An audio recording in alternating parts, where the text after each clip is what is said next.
Greetings again, everyone. See, Lily, you're here!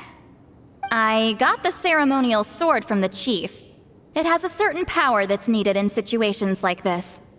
You haven't forgotten what we're doing today, right? Of course not! We're gonna wake Leela up, and then ask him just what the heck he was playing at. And I've prepared the rest of the tools for the ceremony per Granny's instructions. We've dotted all our I's and crossed all our T's, so today should go off without a hitch. Good work, kiddo. Then without further ado, let's get started.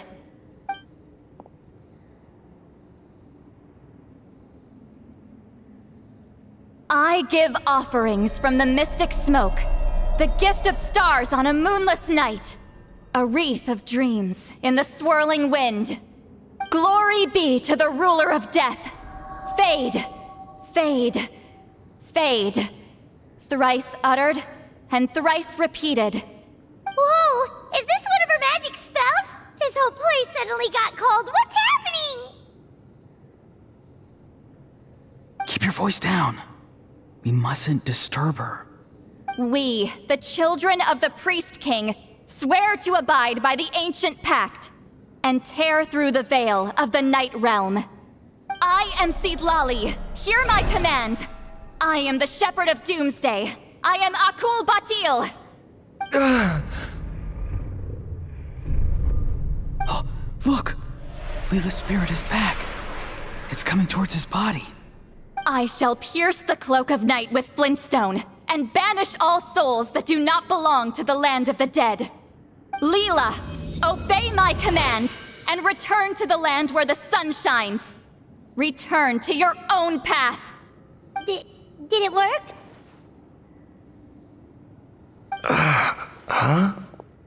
Where am I? And who are you?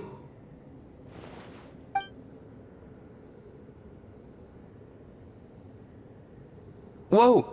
Granny Eatsley, High Priestess Seatlali, please have mercy. Aw, guilty conscience, huh? So, you know full well what you've done. Do you have any idea how close you were to never making it back? Or maybe you thought life would be more fun as an inanimate object.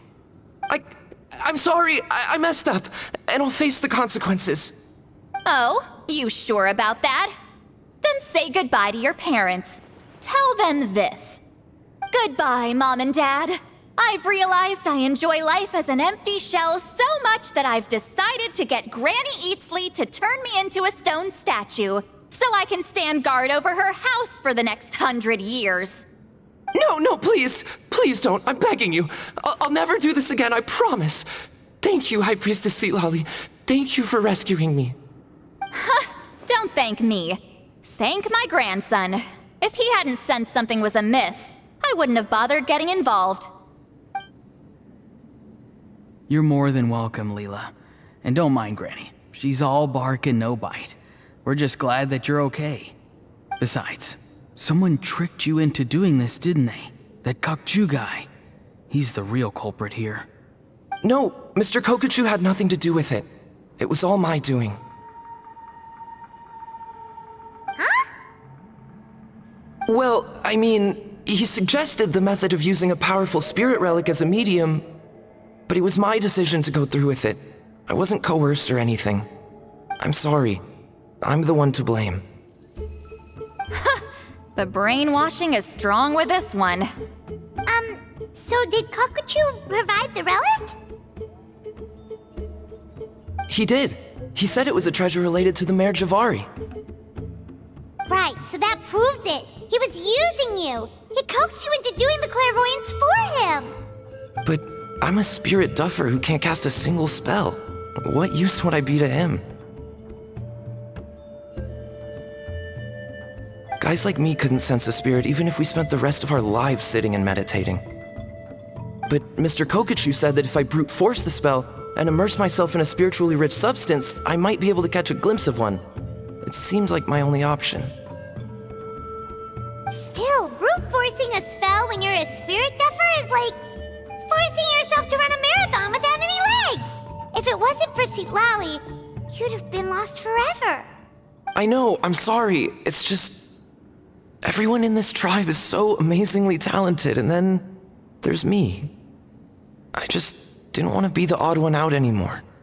I totally understand how you feel, Leela. Some seeds effortlessly grow into beautiful cabbages, while others struggle with all their might and never even sprout. Who knows why this is the way things are? Maybe that's just life. Life is full of things we can't change. I know saying this doesn't change anything either, but I hope it makes you feel a little better. Let's pause this discussion for now. We need to get you to Matla's for a checkup.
Okay, looking good. Seems like this guy got off lightly. Just make sure he eats when you get back. Phew, he must be starving. That's a relief. I've heard of cases where people's bodies started necrotizing after they spent too long meditating. What a horrifying thought! Anyway, Leela, even though we didn't know each other before all this, I'm still really glad that you're okay now. Well, maybe you don't know me, but I've heard all about you. The same goes for High Priestess Lali, the Traveler, and Paimon. I've heard all the stories. Huh? Even us? This might sound corny, but you're exactly the kind of people I've always dreamed of becoming. But it's clear to me now. That was just wishful thinking. Honestly, why'd I have to be born a spirit duffer? Nah, it's alright, really. I'm used to being useless by now. Thank you all for saving me. Auroron, I think you're right. It's just a fact of life. I promise I won't take another risk like this in the future. I've brought you more than enough trouble already. Aw, Leela. It's okay. There's no need to comfort me. Hey, you little rascal. What are you talking about? Look at me. Huh? What's wrong, High Priestess Lali? I said, look at me. Take a good hard look. Sense anything strange? Granny, what are you talking about? What do you think, Traveler? Another case of happy to help written on someone's face?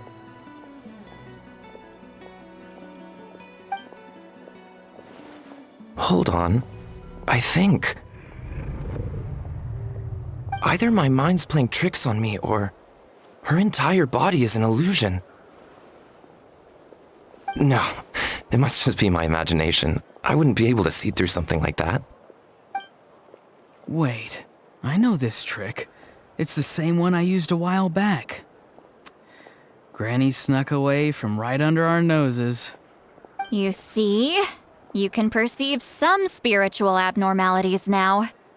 Congratulations. Really? But where are you going, Granny? Where do you think? I'm going fishing, you dummy. Someone triggered the trap I set in the cave. Looks like our friend Kokochu took the bait. What? Sorry, can't talk now. You'll find me in the cave.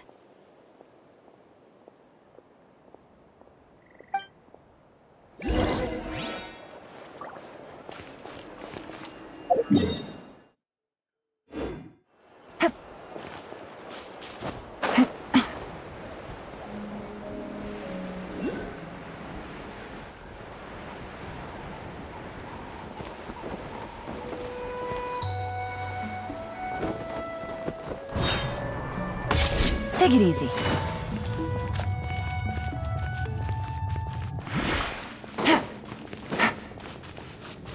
Take it easy.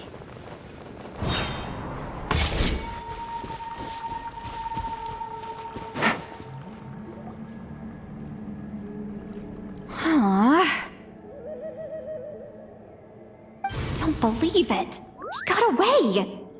Oh, this is terrible. Why'd I have to go and act so cocky about it? I'm gonna look like such a fool. This Kokochu must be a real escape artist or something. But I can't tell them that. I'll have to think of something else. Say, Lolly, did you get him? Given that she's the only person here, I'm guessing no.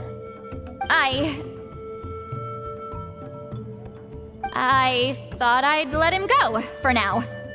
But I left a mark on him. So if he comes around here again, I'll be able to track his every move. Oh, so Granny had only pretended to leave the cave, when in fact she'd set up a whole trap for him and was lying in wait. Ah, so just like how you caught Auroron!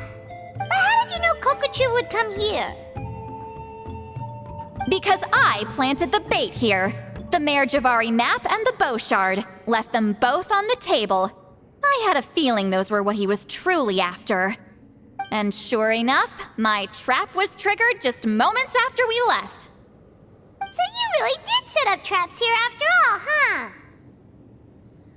Of course. It's just that they'd never do anything to either of you.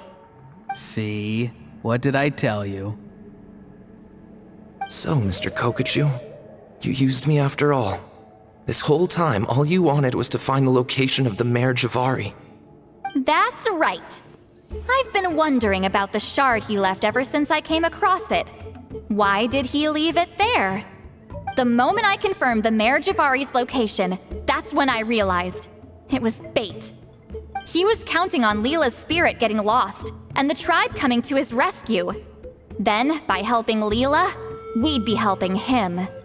Oh, so he was fishing too! It was all a ploy to lure in an actual clairvoyant who could look into the shard for him. Yep. And somebody fell for it, hook, line, and sinker. I'm sorry. I took the bait. But so did Granny. Ugh, the nerve! I only got involved because of you, you little scamp! Either way, Kokchu played us like a fiddle. Huh. He managed to accomplish his goals without taking any of the risk himself. Pretty sneaky. You could say that again. Imagine if he tried to approach Seat Lolly directly. She'd have seen through it right away. Although, actually, Seat Lolly, why did you let him go? Because I couldn't risk using my full abilities here. He was a pretty slippery character, and if I'd kept him here by force, there could have been unintended consequences. Was it my fault for picking a bad place? I'm sorry. I went looking for somewhere with a wealth of spiritual energy when I first decided to help Leela, and ended up choosing this mad sage's hideout. Mad Sage? Yeah, he's napping right behind that wall. We'd have a whole new situation on our hands if we woke him up. That's why I decided against using my full abilities. I do have some good news, though. I snatched the shard and map back before he bolted, so I may have restrained myself, but I certainly didn't let him walk all over me. That's great! So he left empty-handed! Yes, sort of. The bad news is he did get a look at the map before he left. Not that the Mayor Javari's last known location is a huge secret, but still. Yeah, that's kind of worrying. What if he's got some sort of diabolical plan? Don't worry, I'll keep tracking him. Also, Leela, if it's all the same to you, I'd like to give the shard and map to the Traveler as a gift. They might prove useful at some point in his journey. Absolutely. That's completely fine. The Traveler deserves. None of us are interested in them. And if there's any chance of them leading you to the Mayor Javari, I'm sure an adventurer like you wouldn't want to pass on that opportunity. Granny Eatsley has a sense for these things. So, Granny Eatsley? Do you think I'm still a spirit duffer? What kind of a dumb question is that? You saw through my illusion, didn't you? I mean, that's partly because I deliberately made it imperfect, but even then, a spirit duffer wouldn't be able to see through that. Auroron, give this guy some lessons when you've got the time. Leela, put in the work, and we'll see how far you get. Amazing. Life is so full of surprises. As long as you keep moving forward, you might just run into some fertilizer in the middle of the road. I'm so happy for you, Leela. Let's both give this our best shot, and who knows? We might both be beautiful cabbages one day.